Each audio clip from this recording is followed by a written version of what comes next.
Momento do Evangelho. Dia 8 de outubro de 2025. Primeira leitura do livro de Jonas, capítulo 4, versículo 1 ao 11. Jonas ficou muito desgostoso e irritado quando Deus perdoou aos ninivitas e orou dizendo: "Ah, Senhor, não era isto que eu dizia quando estava ainda na minha terra? Por isso me apressei a fugir para Tarsis, por saber que sois um Deus clemente e compassivo, lento para a ira, rico de misericórdia e sempre disposto a desistir do castigo. Mas agora, Senhor, tirai minha vida, porque para mim é melhor morrer do que ficar vivo." O Senhor respondeu-lhe: "Terás razão para te irritares?" Jonas saiu de Nínive e instalou-se a oriente da cidade. Aí fez uma cabana e sentou-se à sua sombra, para ver o que acontecia à cidade. Então o Senhor Deus fez crescer um rícino, que se elevou por cima de Jonas, para lhe dar sombra à cabeça e o livrar do seu mau humor.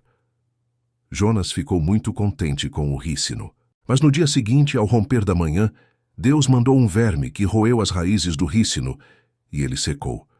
Ao nascer do sol, Deus fez soprar do oriente um vento abrasador, e o sol bateu em cheio na cabeça de Jonas, fazendo-o desmaiar. E Jonas tornou a pedir a morte, exclamando: "Para mim é melhor morrer do que ficar vivo." Então Deus disse a Jonas: "Terás razão para te irritares por causa do rícino?" Jonas respondeu: "Tenho razão de me irritar mortalmente." O Senhor disse-lhe: "Tu tens pena do rícino, que não te deu qualquer trabalho e não fizeste crescer, que nasceu numa noite e numa noite morreu. E eu não devia ter pena da grande cidade de Nínive, onde há mais de 120.000 pessoas que não sabem distinguir a mão direita da esquerda, além de grande número de animais." Salmo responsorial. 85.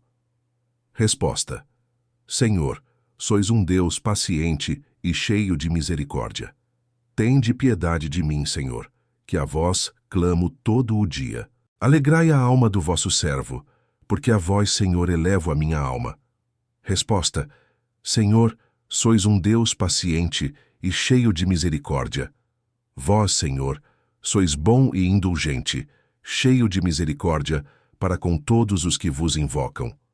Ouvi, Senhor, a minha oração, atendei a voz da minha súplica. Resposta: Senhor, sois um Deus paciente e cheio de misericórdia.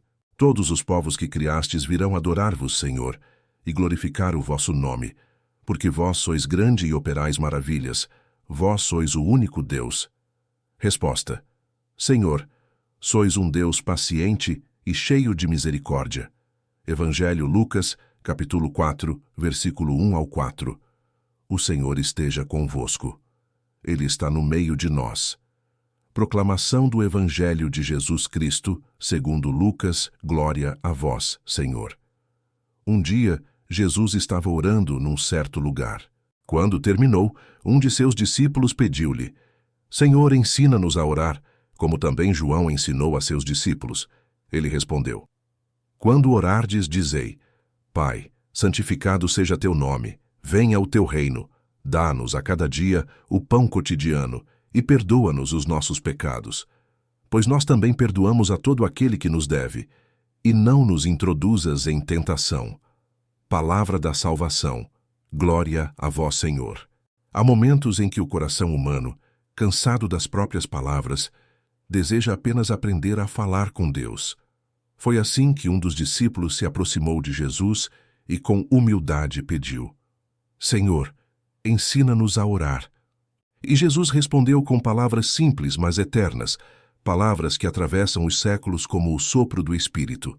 Pai, santificado seja o teu nome, venha o teu reino, dá-nos cada dia o pão de que precisamos, perdoa-nos os nossos pecados, pois também nós perdoamos a todo aquele que nos deve, e não nos deixes cair em tentação. Cada frase é uma chave que abre o coração de Deus. Ao chamar o Criador de Pai, Jesus nos revela que a oração não é um ritual distante, mas um encontro de amor.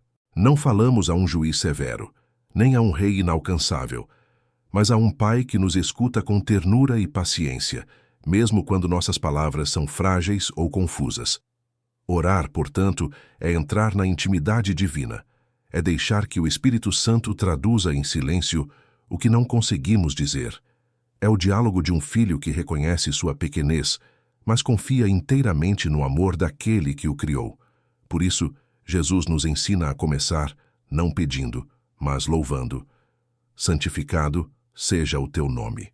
É o reconhecimento de que Deus está acima de tudo, e que só o seu reino dá sentido à nossa existência.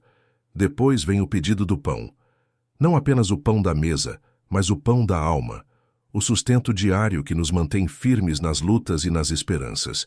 E então, o perdão, porque ninguém pode se aproximar do Pai com um coração endurecido. O perdão é a respiração da oração verdadeira. Quem não perdoa, asfixia o próprio espírito. Por fim, o pedido mais humano e sincero: não nos deixes cair em tentação. É reconhecer que somos frágeis, que muitas vezes o mal nos seduz com aparência de bem, e que sem a mão de Deus facilmente nos perdemos. O Evangelho de Lucas mostra um Jesus que reza constantemente, nas madrugadas, nos desertos, antes das decisões mais difíceis. Os discípulos não aprenderam a orar apenas ouvindo palavras, mas vendo o Mestre ajoelhado, recolhido, entregue ao Pai. Foi o exemplo, mais do que o discurso, que despertou neles o desejo de rezar. E hoje, esse mesmo convite chega a nós. Não é preciso saber fórmulas nem multiplicar palavras, basta abrir o coração. A verdadeira oração nasce do silêncio interior, quando deixamos que o amor fale mais alto do que as preocupações. Maria, a mãe de Jesus, é o espelho perfeito dessa oração. Contemplando o rosto do filho, ela aprendeu o mistério da entrega, da escuta e da confiança. Com ela, também nós podemos aprender a olhar para Deus como filhos, sem medo, sem máscaras, com total sinceridade. Que esta palavra desperte em nós o desejo de rezar mais, de rezar melhor, não apenas com os lábios, mas com a vida, e que, ao repetir o Pai Nosso, o Espírito transforme nosso coração inquieto em um coração semelhante ao de Cristo, simples, confiante e cheio de amor. Deus abençoe você.